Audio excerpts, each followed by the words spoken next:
Di Montecito, seorang wanita lain yang juga mencari perhatian, Meghan, membagikan foto dirinya bersama kedua anaknya pada Hari Ibu kemarin di Amerika. Ia mengucapkan selamat Hari Ibu untuk dirinya sendiri, sesuatu yang memang sering dilakukan banyak orang. Namun, di hari yang seharusnya menjadi momen untuk merayakan kasih sayang seorang ibu, Meghan Markle justru menjadikan Hari Ibu itu sebagai bencana bagi citra publiknya.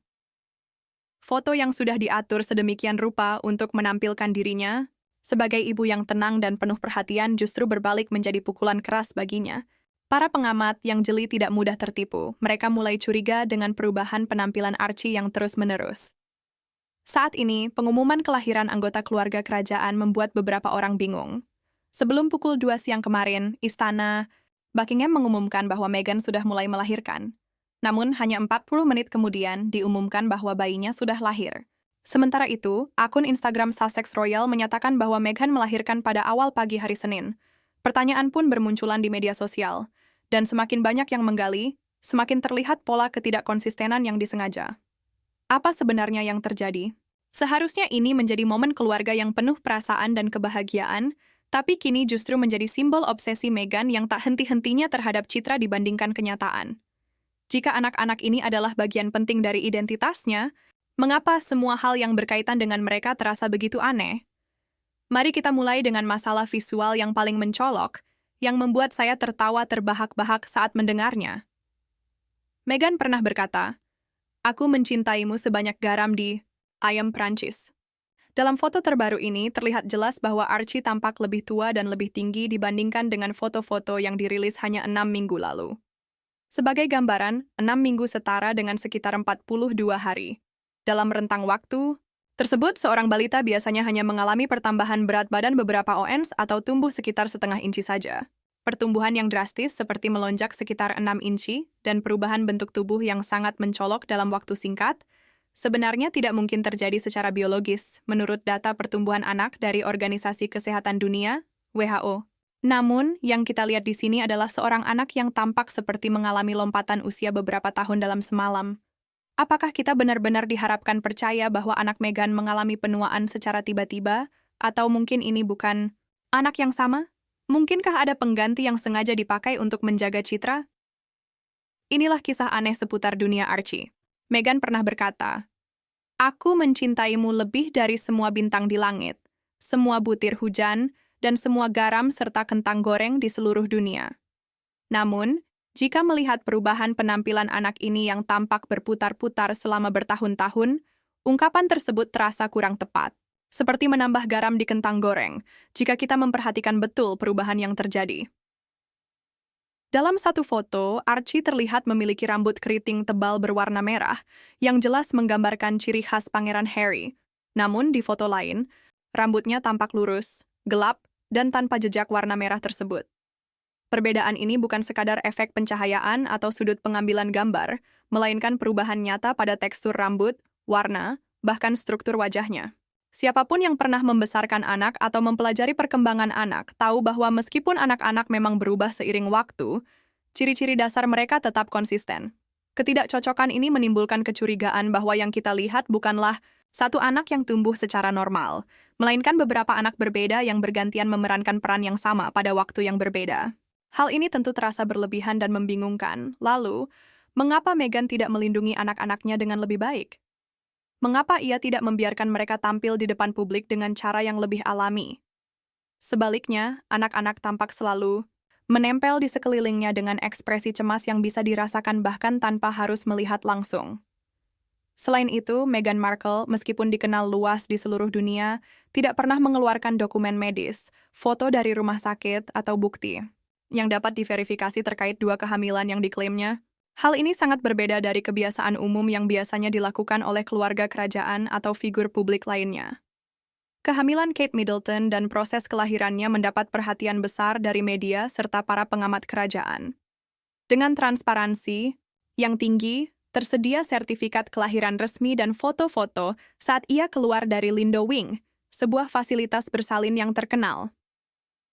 Sebaliknya, kisah Meghan Markle justru terasa penuh misteri dan tertutup rapat. Tidak ada foto yang menunjukkan dirinya masuk atau keluar dari ruang bersalin, Tidak ada konfirmasi dari staf medis, laporan dokter kandungan, ataupun pengumuman resmi dari tenaga kesehatan yang dapat diverifikasi. Faktanya, selama kehamilan pertamanya, Meghan tampak mengenakan perut hamil yang ukurannya berubah-ubah secara mencolok. Bahkan dalam satu acara yang sama perutnya bisa terlihat mengempis dan mengembang.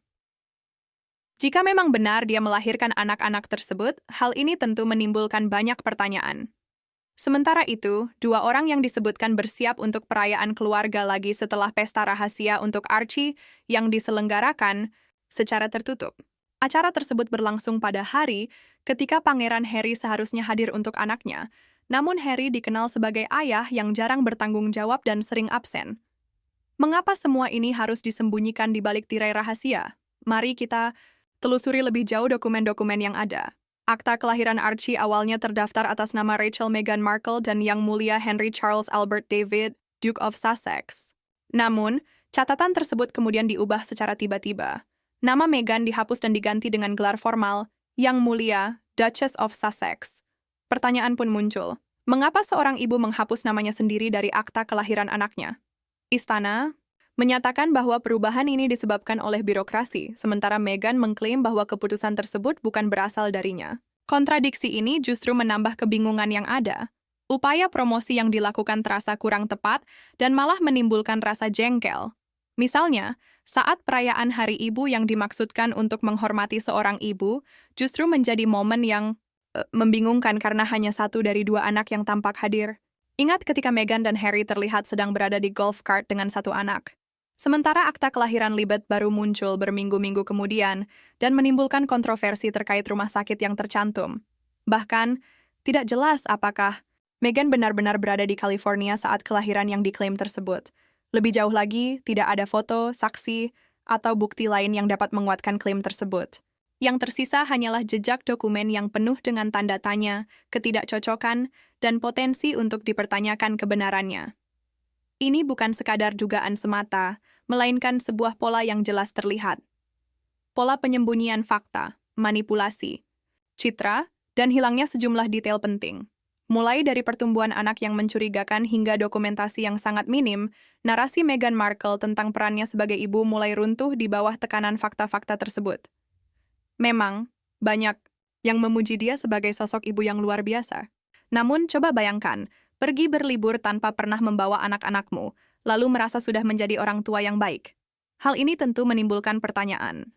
Selanjutnya, situasinya menjadi semakin mendadak dan kompleks. Ini bukan lagi sekadar urusan amal yang dilakukan oleh Pangeran Harry. Kita semua bisa melihat apa yang sebenarnya sedang mereka lakukan. Memang, ada argumen soal privasi.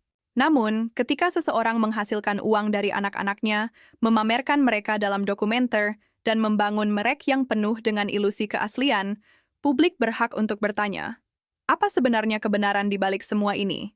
Jika 4 poin pertama sudah menimbulkan kecurigaan, maka 4 poin berikutnya justru memperlihatkan sebuah pertunjukan yang sudah direncanakan dengan matang. Pertunjukan yang melampaui sekadar keberadaan anak-anak itu sendiri, dan masuk ke ranah manipulasi obsesif Meghan Markle terhadap pandangan publik. Ini bukan hanya sekadar cerita biasa, ini bukan sekadar ketidakcocokan biasa, melainkan sebuah penipuan besar yang disengaja. Sekarang, mari kita telusuri lebih dalam mengenai pengaturan yang dirancang dengan sengaja, kurangnya transparansi, serta keheningan yang mengejutkan dari pihak-pihak yang seharusnya mengajukan pertanyaan namun memilih untuk diam. Mari kita bahas hal yang jelas terlihat. Mereka berusaha menjauhkan Meghan dari African Parks. Saya sudah menduga hal ini akan terjadi karena penyelidikan yang menjadi dasar semua ini sebenarnya dimulai sejak Desember 2023. Sejak saat itu, hampir di setiap foto publik yang menampilkan Archie atau Libet, anak-anak tersebut selalu diperlihatkan dari belakang. Tidak pernah ada foto mereka yang memperlihatkan wajah dari depan, tidak pernah ada momen spontan, semuanya sangat terencana, dikontrol ketat, dan penuh manipulasi emosional. Ini bukan soal privasi, melainkan sebuah pertunjukan yang disengaja. Wanita yang sama yang mengadakan acara pengungkapan di New York dengan jurnal keguguran dan merekam setiap tatapan kepada Harry untuk Netflix, tiba-tiba berubah menjadi sosok yang sangat menjaga kesopanan ketika berurusan dengan anak-anaknya.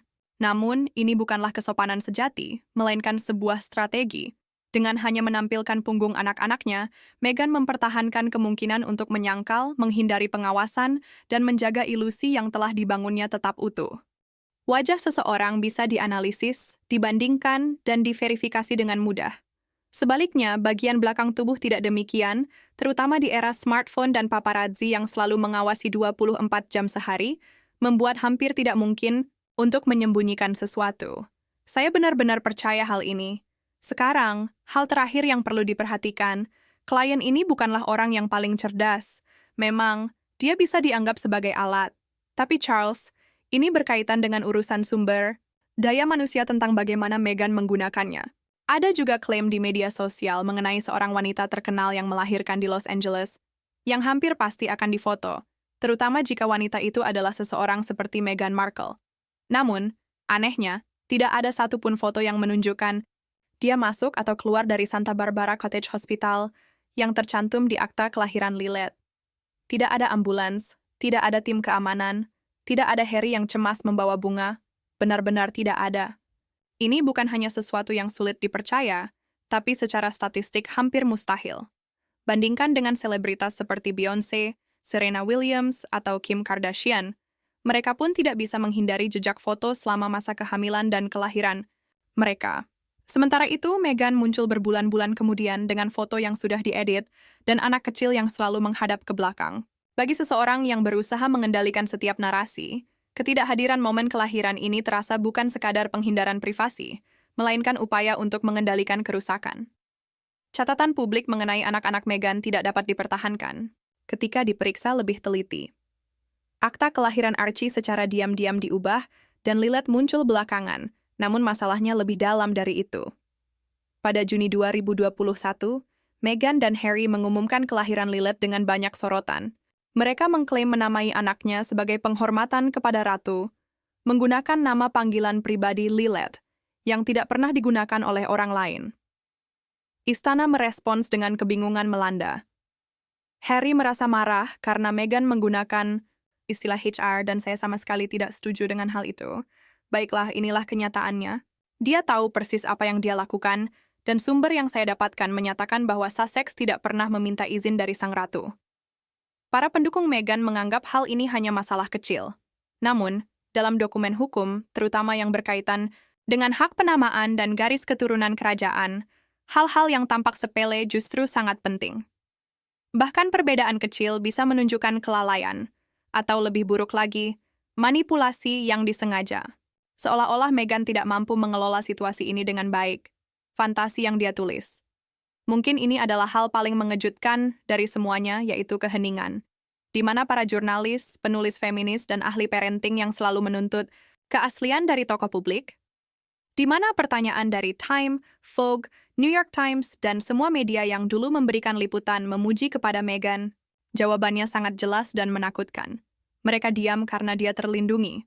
Meghan Markle telah membungkus dirinya dengan jubah keadilan sosial, isu ras, dan kedewasaan. Mempertanyakan hal ini, bahkan dengan bukti, bisa mengundang tuduhan rasisme, misogini, atau bullying. Dia sudah membangun perisai yang sangat kuat, sehingga kontradiksi yang jelas pun tidak terlihat. Dia bodoh.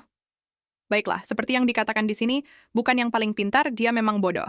Tapi hanya karena dia tidak pintar, mungkin dalam arti kita berdua yang pintar di jalanan dan orang-orang biasa, bukan? Pria ini tahu setiap hal yang dia lakukan. Entah itu Menteri Keuangan Ukraina menyebut dia HR, atau Meghan Markle menggunakan istilah HR, seperti anak-anak yang menambah umur 6 tahun dalam 6 minggu, semua itu tidak pernah ditantang. Ini adalah sebuah kultus hubungan masyarakat modern yang terisolasi, dipersenjatai, dan kosong makna. Jadi, apa yang sebenarnya kita saksikan di sini? Bukan sekadar dua anak dengan penampilan yang tidak konsisten, melainkan sebuah kampanye penuh tipu daya dan ilusi yang disengaja, dipimpin oleh seorang wanita yang telah mengubah persepsi menjadi komoditas berharga. Meghan Markle tidak hanya menulis ulang aturan perilaku dalam keluarga kerajaan. Dia telah merobek aturan lama itu dan menggantinya dengan naskah baru. Semakin kita mengamati, semakin jelas bahwa ini bukan sekadar drama keluarga biasa.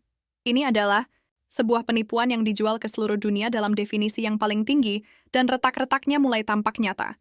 Akhirnya, semuanya mulai terkuak. Kita telah mengikuti jejak-jejak kecil, foto-foto buram, anak-anak yang punggungnya menghadap kamera, dokumen yang diubah, dan ketiadaan transparansi yang mencurigakan. Namun, saat kita menutup bab ini, semakin jelas bahwa ini bukan hanya soal penampilan semata. Ini adalah soal akuntabilitas. Karena ketika seseorang membangun citra berdasarkan status sebagai seorang ibu, kebenaran dan kerentanan, sambil mengendalikan setiap detail persepsi publik, maka publik berhak penuh untuk bertanya, apa sebenarnya yang sedang kita lihat? Mari kita bicarakan tentang keluarga Meghan yang justru terpinggirkan.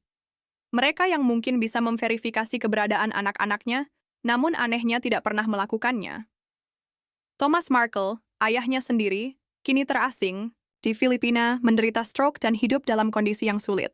Dia tidak pernah diizinkan bertemu dengan Archie atau Lilith.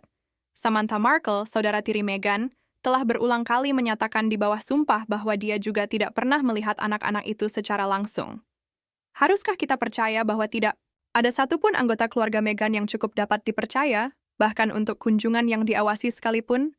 Ini bukan sekadar pola biasa, ini adalah penguncian informasi secara sengaja.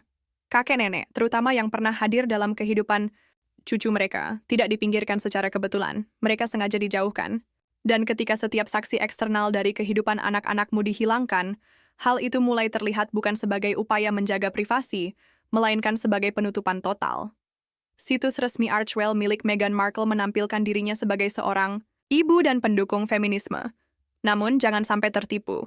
Ini adalah strategi hubungan masyarakat yang paling sinis. Keibuannya hanya dijadikan simbol semu, foto-foto yang buram dan rilis informasi yang sangat dikontrol menjadi ciri khas. Feminisme yang dia usung justru ditandai dengan keheningan terhadap isu-isu perempuan yang sesungguhnya, seperti transparansi, mengenai pengganti, keakuratan kelahiran, atau pengucilan keluarga.